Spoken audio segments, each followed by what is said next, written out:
my soul. I live for you alone.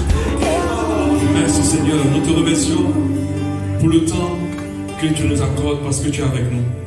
Tu es l'invité principal de ce lieu. Si tu n'es pas là, nous sommes là pour rien. Merci pour l'honneur que tu nous fais d'être présent avec nous. Merci pour ta présence complètement déployée. Merci parce que chaque personne dans ce lieu ne sortira pas tel qu'il est rentré. Parce que tu donneras à chacun quelque chose, selon la soif de chacun ce matin. Prends le contrôle de ta parole et qu'elle parle à quelqu'un ce soir, ce matin plutôt. Et toute la gloire te revienne au nom de Jésus. Amen. Merci au chanteur. Amen. Je nous salue dans le nom puissant de Jésus-Christ. Alléluia. Que Dieu soit loué pour la force qu'il donne à chacun de nous de venir dans sa présence. Alléluia. Et nous le bénissons vraiment pour tout ce qu'il fait dans nos vies. Alléluia. Amen. Maman Christine n'est pas là aujourd'hui parce qu'elle est à Mouila pour un deuil. Elle a perdu son oncle. Voilà, donc elle vient ce soir. C'est pour ça qu'elle n'est pas là ce matin. Il y a certaines personnes qui ont pris la grippe ce matin, qui sont grippées, qui n'ont pas pu venir. Et je pense qu'ils ont été sages. Alléluia. Comme on a su la sagesse. Alléluia. Parce qu'on ne sait jamais la grippe, qu'est-ce que ça peut cacher derrière. Alléluia. Amen. Nous avons commencé dimanche passé à parler de acquérir la sagesse. Alléluia. Vraiment, après cet enseignement-là, moi-même j'ai été touché. Et depuis le début de l'année, mon objectif, vraiment pour cette année, c'est d'avoir de la sagesse. Avoir la sagesse. Alléluia. On a compris dimanche passé que ça a plus de valeur que de l'argent. Donner 10 millions à quelqu'un sans sagesse, ces 10 millions vont disparaître. Donner des choses précieuses à quelqu'un sans sagesse, ces choses précieuses vont se détruire. Alléluia. Et nous devons comprendre qu'en tant qu'enfants de Dieu, nous devons chercher plutôt la sagesse. Alléluia. Parce que la Bible dit non seulement elle nous donne longue vie, elle multiplie les jours de nos vies. Elle nous donne aussi la richesse parce que c'est la sagesse qui nous donne la renommée, la richesse, la gloire. Et la sagesse nous protège. Alléluia. Elle est associée à l'intelligence. Elle est la capacité de savoir quoi faire, quand faire, au moment où il faut le faire, comment il faut le faire. Elle n'est pas seulement limitée à la connaissance. Alléluia. Parce qu'on peut avoir beaucoup de connaissances, mais si on ne sait pas comment les utiliser, alors on n'est pas sage. Alléluia. Nous avons compris aujourd'hui que plusieurs situations du dimanche nous arrivent, pas parce qu'on nous a maudits, pas parce qu'on nous a jeté un piège. Même ceux qui nous attaquent ne peuvent pas conditionner nos vies. Tout va dépendre de notre manifestation de la sagesse. Alléluia. C'est pour ça que je disais la dernière fois, évitez de dire, de voir toujours les autres qui sont la source de vos problèmes.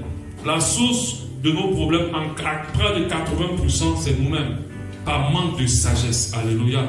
Lorsque vous avez la sagesse, vous évitez beaucoup de pièges de l'ennemi. Lorsque vous avez de la sagesse, vous rentrez dans plusieurs bénédictions. Lorsque vous avez de la sagesse, même si on vous donne peu, vous devenez riche avec le peu. Lorsqu'on vous donne peu, ce peu-là peut devenir grand. Alléluia. Dieu n'est pas un additionneur. Et je l'ai déjà dit ici. Dieu ne donne pas beaucoup. Dieu donne toujours un peu. Et il est plutôt un multiplicateur. Alléluia. Il donne un peu pour la multiplication. C'est pour ça qu'il a dit, celui qui est fidèle en peu de choses, je lui confierai de plus grandes. Ça veut dire qu'il y a un processus de multiplication. Si tu veux 10 millions avec Dieu, Dieu viendra te donner 10 000 ou 100 000. Mais de 100 000, des gens sont quittés avec la sagesse de 100 000 à 10 millions.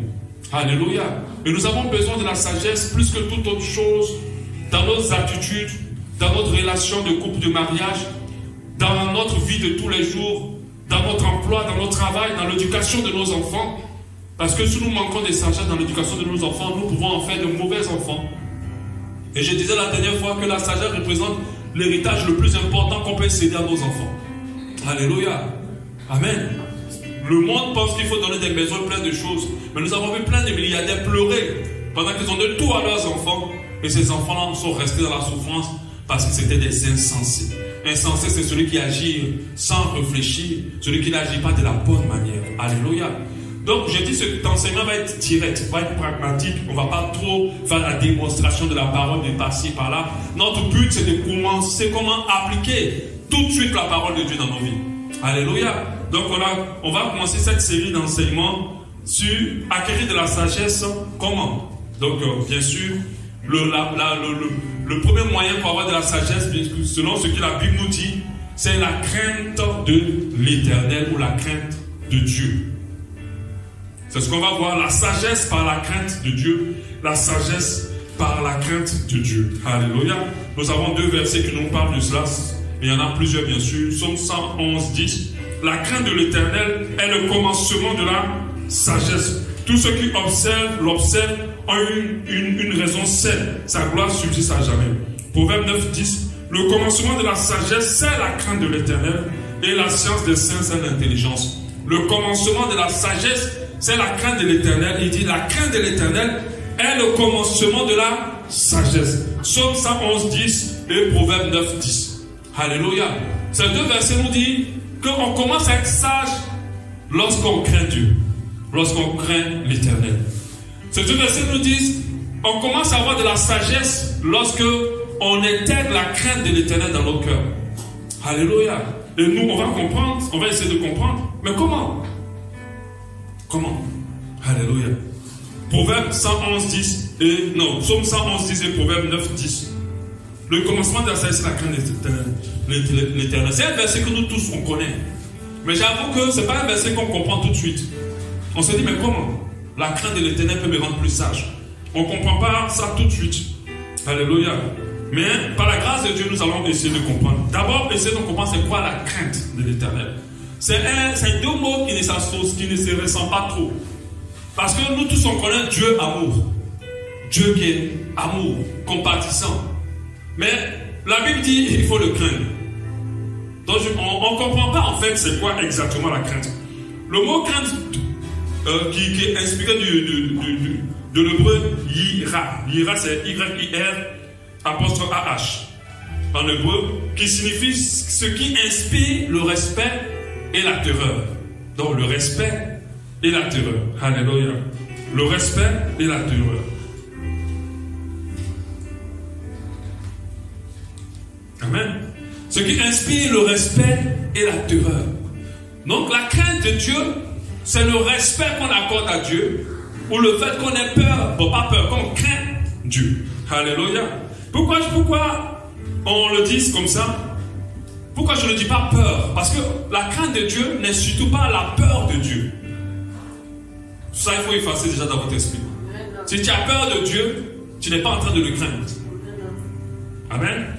C'est tout simplement le fait de craindre ce que Dieu peut nous faire si on ne lui obéit pas. Est-ce que vous comprenez? De craindre la correction que Dieu peut nous donner si on est rebelle ou désobéissant. Ok? Ce n'est surtout pas avoir peur de Dieu. C'est surtout se dire en soi que si je désobéis à Dieu, il va me frapper, il peut me frapper, il peut me corriger. C'est ça la crainte de Dieu. Beaucoup de personnes aiment le port de Dieu amour, mais Dieu aussi frappe. Dieu tape. Alléluia. Et nous devons le craindre. Et quand nous regardons le peuple juif, c'est avec la crainte de Dieu qu'ils ont su marcher dans les voies du Seigneur. Quand ils te connaissent, Dieu frappait. Amen. Quand ils faisaient des choses qu'il ne fallait pas, Dieu frappait. Nous devons comprendre que Dieu aussi se met en colère. Et nous devons craindre Dieu. Et ne pas faire vivre n'importe comment en se disant qu'il ne fera rien. C'est pour ça que je dis que beaucoup de personnes ont des difficultés dans leur vie parce qu'ils n'ont pas craint Dieu.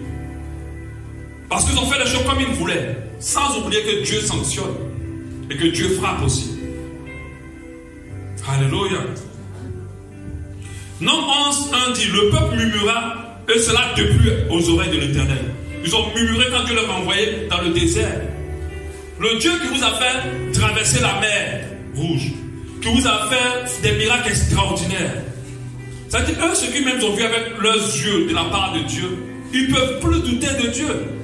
Mais malgré cela, ils murmuraient parce qu'ils ont eu juste un peu faim quelques jours.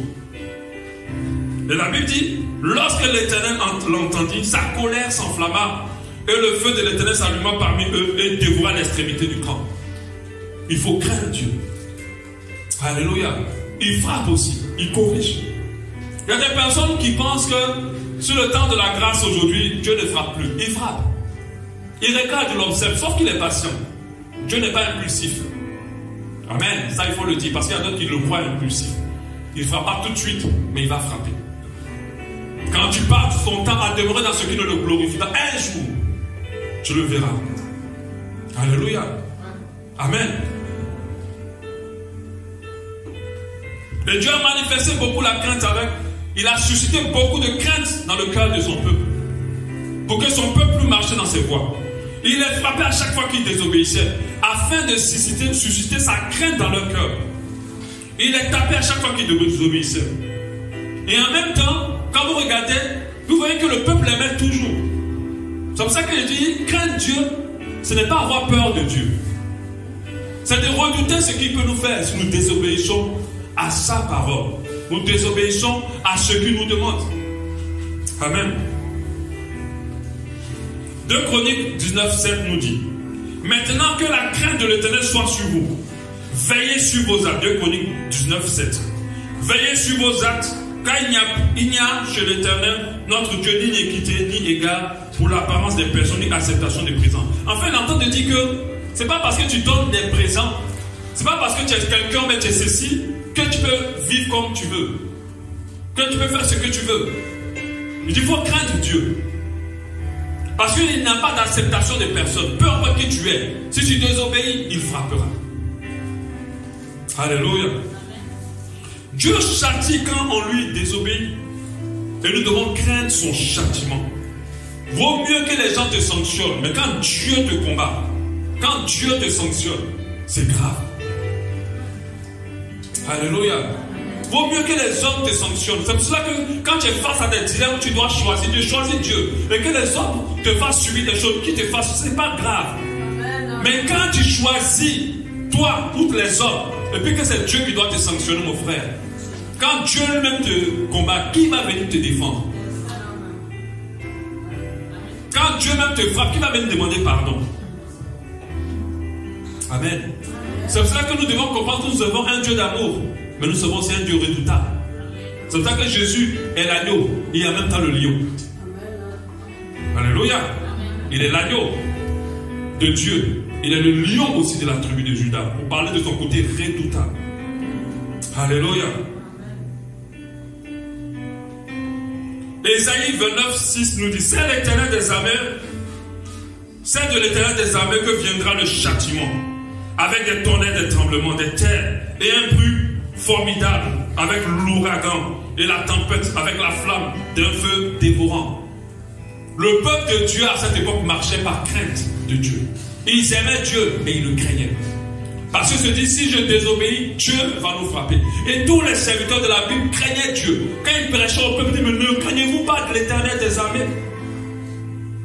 Ne craignez-vous pas Dieu? Il y a des gens qui font des choses sans se dire que Dieu peut frapper. Alléluia. C'est pour ça que faites très attention. Déjà dans la maison de Dieu, faites attention à ce que vous faites. Et si vous êtes chrétien, faites très attention à ce que vous faites. Alléluia. Mais nous devons comprendre que lorsque nous observons très bien, Dieu ne veut pas autant de la grâce que nous le craignons. Il veut que nous l'aimons. Parce que l'amour est plus parfait que la crainte. Quand tu aimes quelqu'un, tu ne fais plus les choses par force. Tu le fais parce que tu les aimes. Et des fois, tu vas au-delà de ce qu'il peut te dire. Nous devons aller vers l'amour. Au temps de l'Ancien Testament, il imposait la crainte. Il ne cherchait même pas ce qu'on l'aime. Tout ce qu'il voulait seulement, c'est qu'ils obéissent. Mais au temps de la grâce, Dieu veut que nous l'aimons. Et que nous soyons poussés par l'amour en faisant certaines choses. La Bible dit qu'il châtie ceux qu'il aime. Proverbe 3:12. Si Dieu t'aime, tu as des problèmes. Les gens peuvent faire des choses. Ils aiment tout le monde, mais il y a des gens qui l'aiment de manière spéciale. Quand ils t'aiment comme ça de manière spéciale, les gens peuvent faire des choses. Il ne va même pas les toucher. Mais toi, amuse-toi à faire une seule fois. C'est là que tu vas comprendre que Dieu ne s'amuse pas.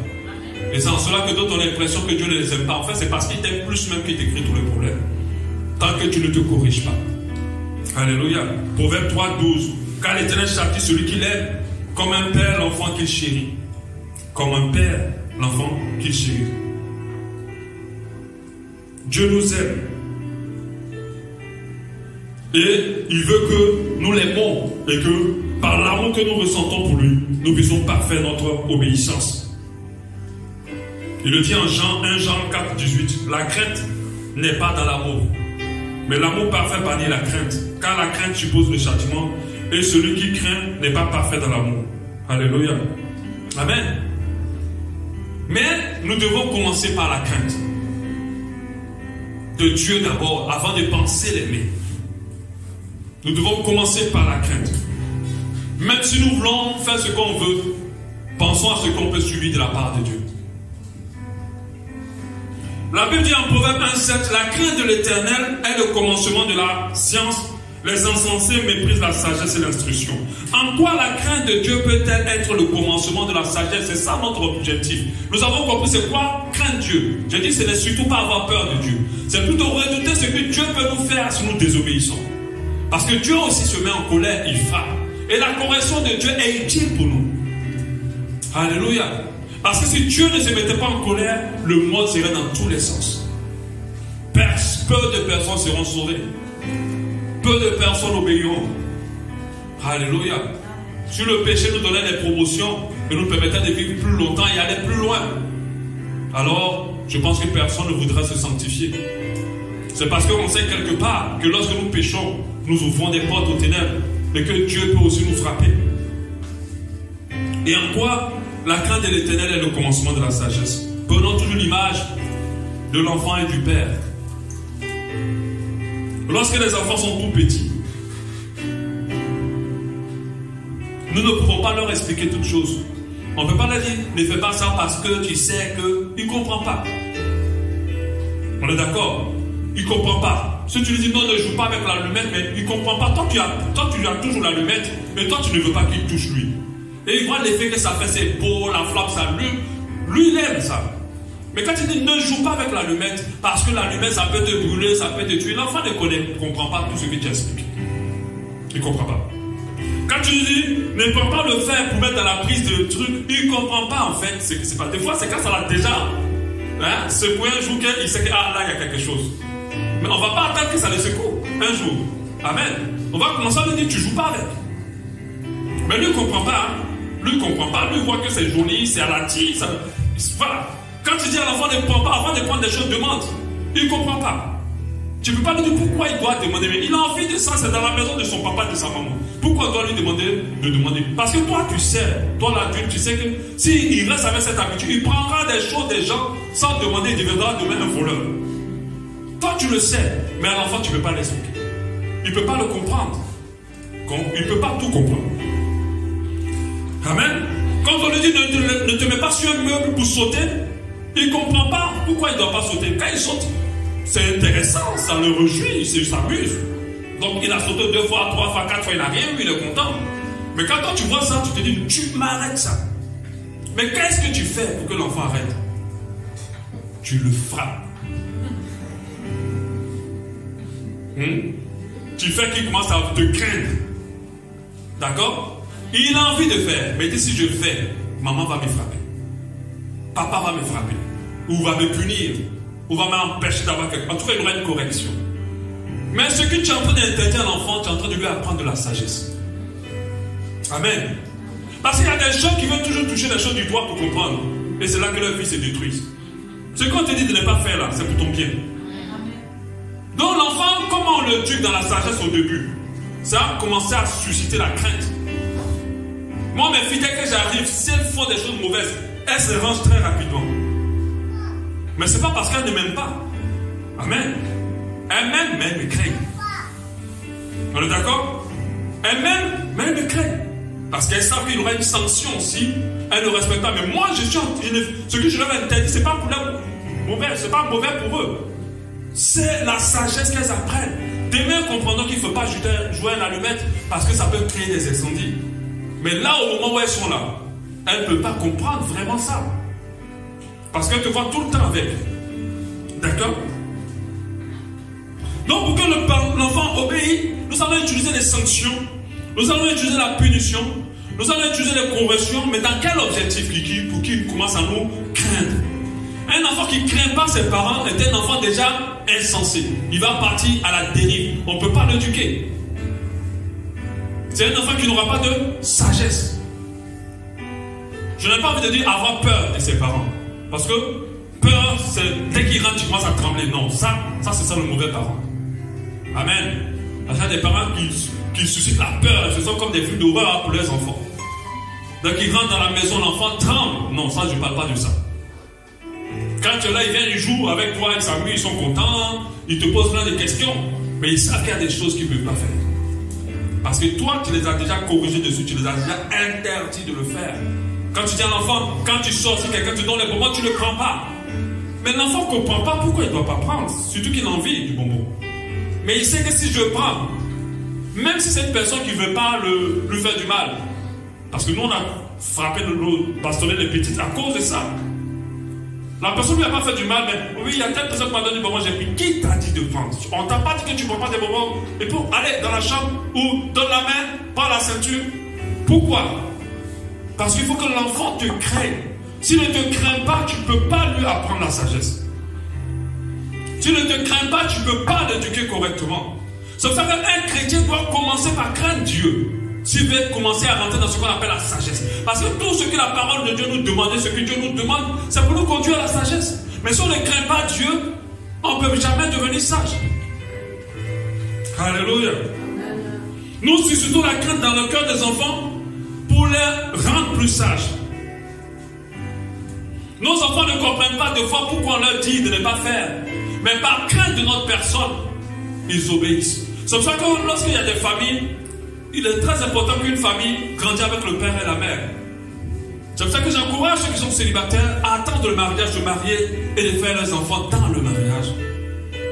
Parce que des fois, les enfants n'ont aucune peur, aucune crainte plutôt de leur maman.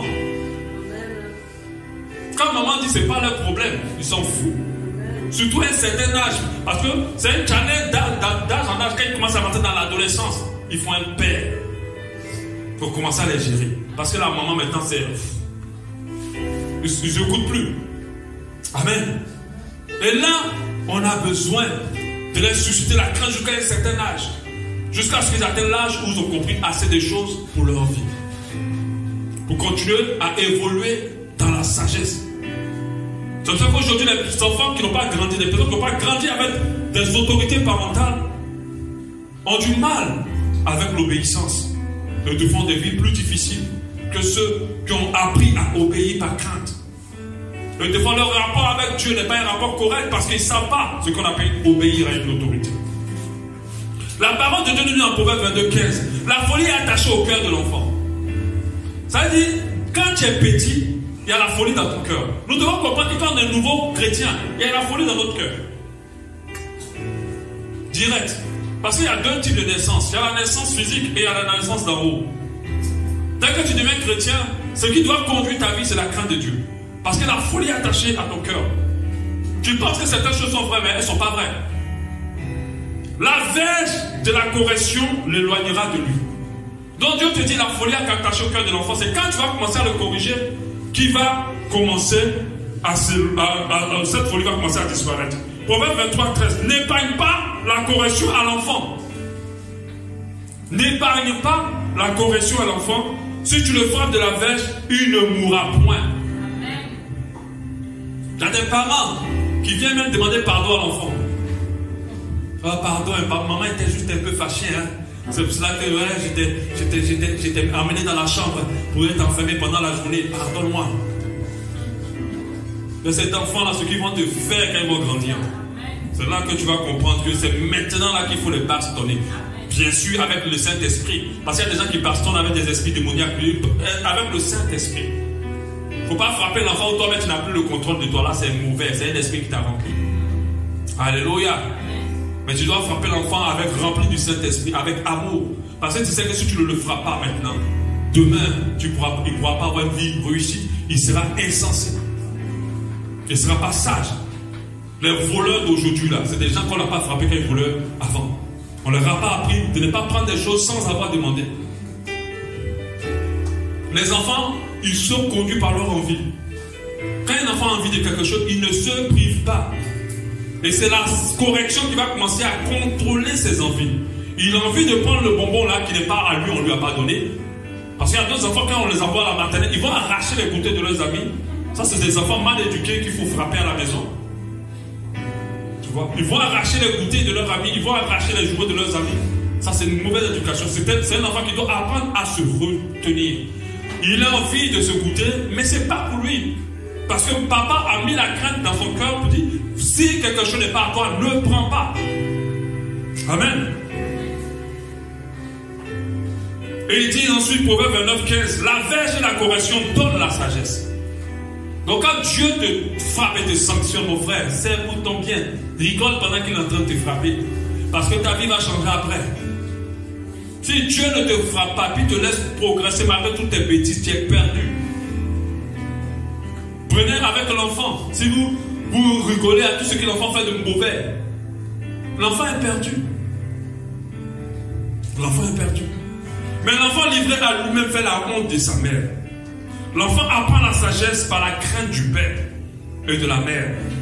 Oui, nous commençons à apprendre la sagesse quand nous commençons à craindre Dieu. Quand tu crains Dieu, tu commences à apprendre la sagesse. Quand tu sais que ton Dieu est redoutable, il est aussi l'agneau, mais il est aussi le lion. Et quand tu sais que tu peux faire quelque chose, Dieu peut te frapper. Tu te dis, à cause du fait que je ne veux pas subir ce qu'il va me faire, je préfère m'en priver. Je vous assure, la grande force que nous avons de nous sanctifier vient de la crainte de Dieu. Vraiment. On aime Dieu, mais le péché des fois est très doux. Amen. On a envie de cracher tout notre venin à quelqu'un qui nous a énervés. Ça, on en vit tous. Mais à cause de la crainte de Dieu, on se calme. On a envie de se venger de tous ceux qui nous font du mal. Mais des fois, on se dit, si on l'a fait, Dieu ne va plus être avec moi. C'est ce que je dis. Je dis à chaque fois, si je me venge, Dieu ne va plus être avec moi. Et il peut même encore aller m'humilier là-bas. Donc, je préfère ne pas me venger. Je préfère faire ce qu'il m'a dit. Il m'a dit, à moi la vengeance, à moi la rétribution. Donc moi, je n'ai rien à faire. C'est dur, mais je supporte la crainte de ce qu'il peut me faire si je m'en vais dans ce sens-là. Amen. Vous devez le comprendre. Et quand tu commences à craindre Dieu, tu commences à être sage. Ce qui fait de la différence de ceux qui sont en Dieu et ceux qui ne le sont pas, c'est la crainte de Dieu. Je n'ai pas dit que les chrétiens, parce que les chrétiens, ça ne veut plus rien dire de nos jours. Alléluia. Le but premier visé par la crainte de l'Éternel est de déclencher en nous un processus de sagesse. Non pas pour nous garder dans la terreur ni la peur, mais déclencher en nous un processus. Dès que tu commences à craindre Dieu, tu commences à rentrer dans la sagesse.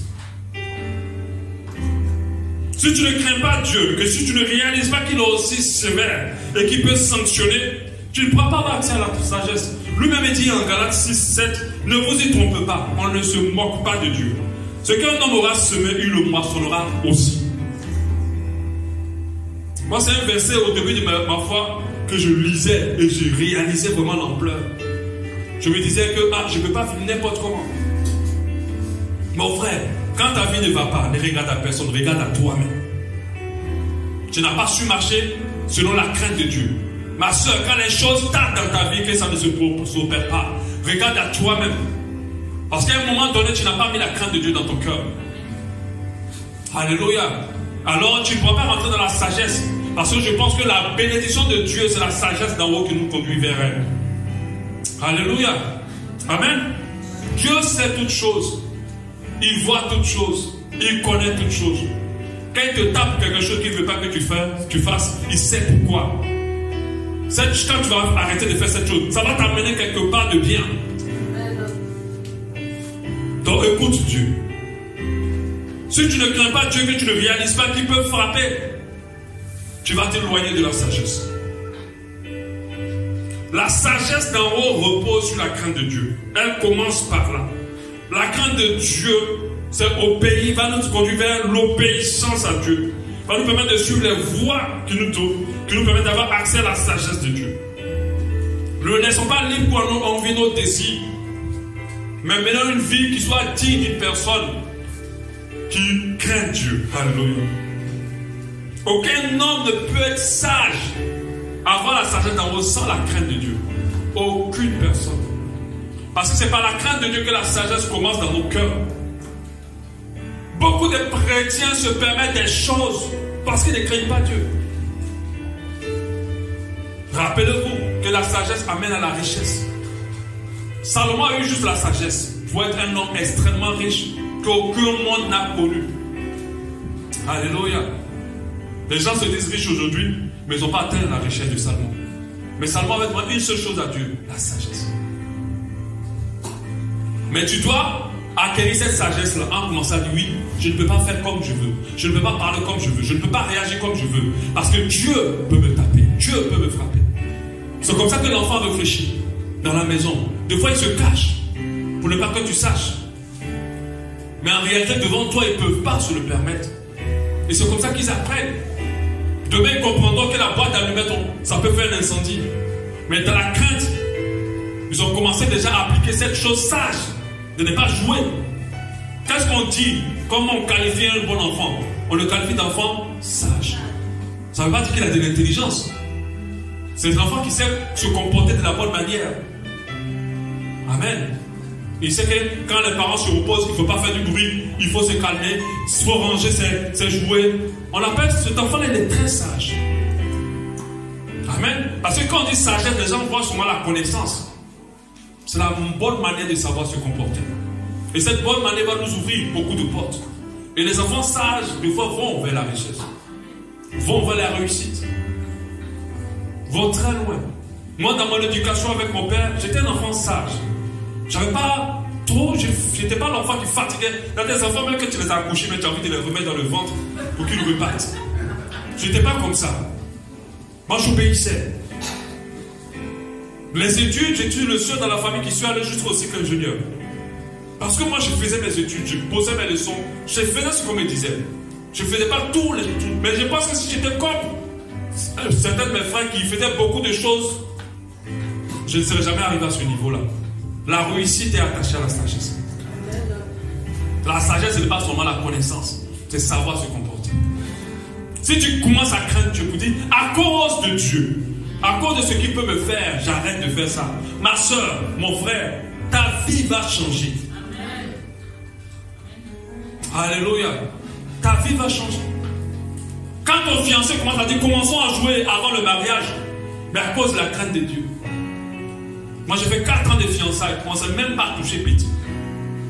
C'est pas parce qu'on n'avait pas envie. Amen. C'est pas parce qu'on aussi qu'on était en bois. Mais à chaque fois que je réfléchis aux conséquences,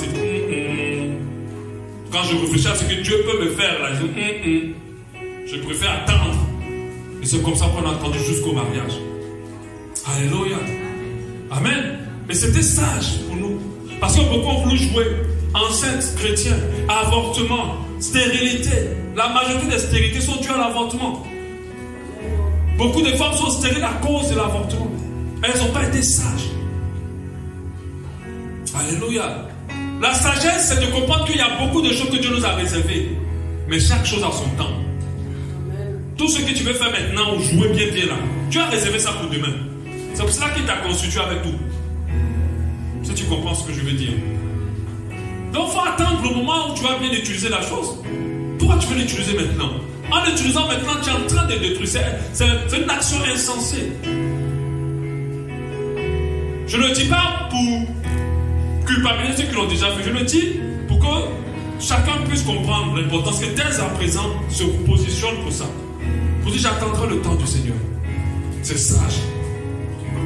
Même dans la compréhension humaine, beaucoup de sœurs se sont fait plaquer comme ça après que le monsieur a déjà tout mangé. Parce que l'homme a un esprit conquérant. Quand il a déjà fait le tout, il n'a plus envie.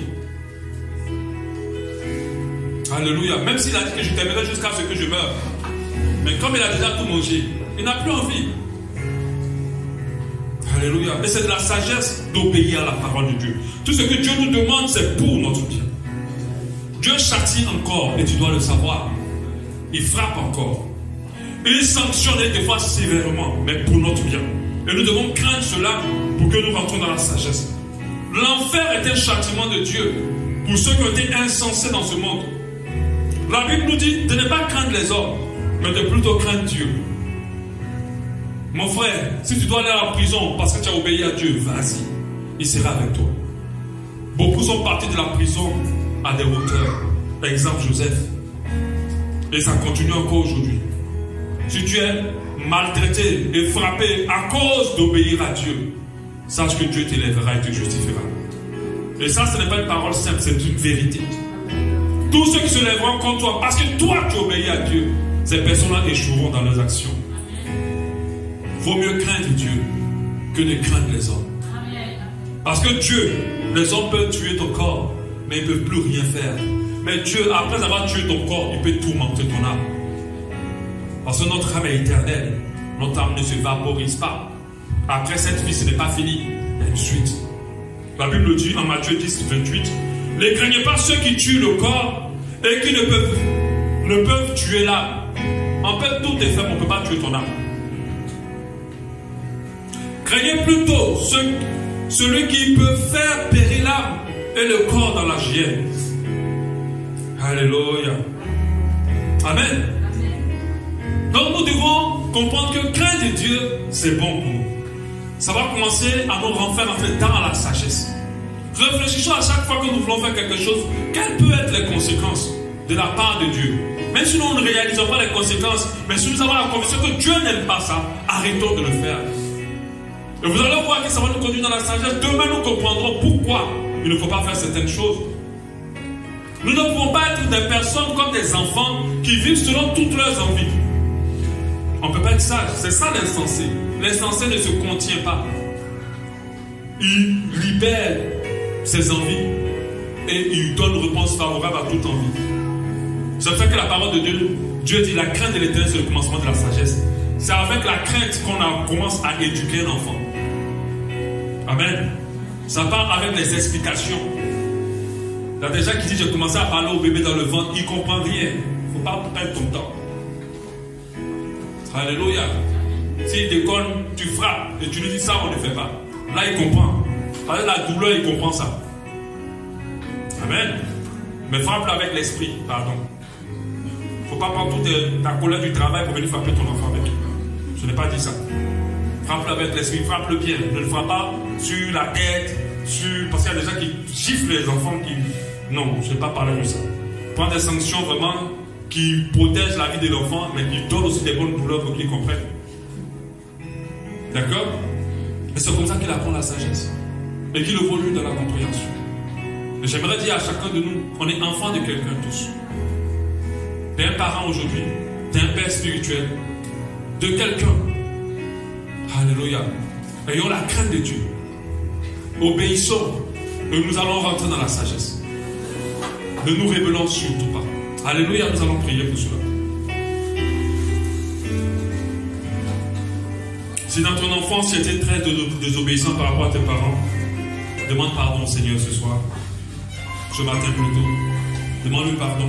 Si dans ton enfance tu étais très désobéissant, si tu n'es pas quelqu'un qui soit soumis aux autorités, demande à Dieu vraiment de te pardonner, qu'il t'aide à la soumission. Parce que tout cela, c'est pour te conduire dans la sagesse. La sagesse te conduira dans la gloire, dans la richesse, va allonger ta vie, va te protéger des plans des ténèbres.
Dieu de susciter sa crainte en toi. Qu'il fasse grandir la crainte de sa personne dans ton cœur. Seigneur, je veux te craindre comme il faut. Je veux te craindre comme il faut, car je sais que tu es redoutable et que tu peux me châtier. Fais grandir ta crainte dans mon cœur. Par ta bonté, envahi par ta main.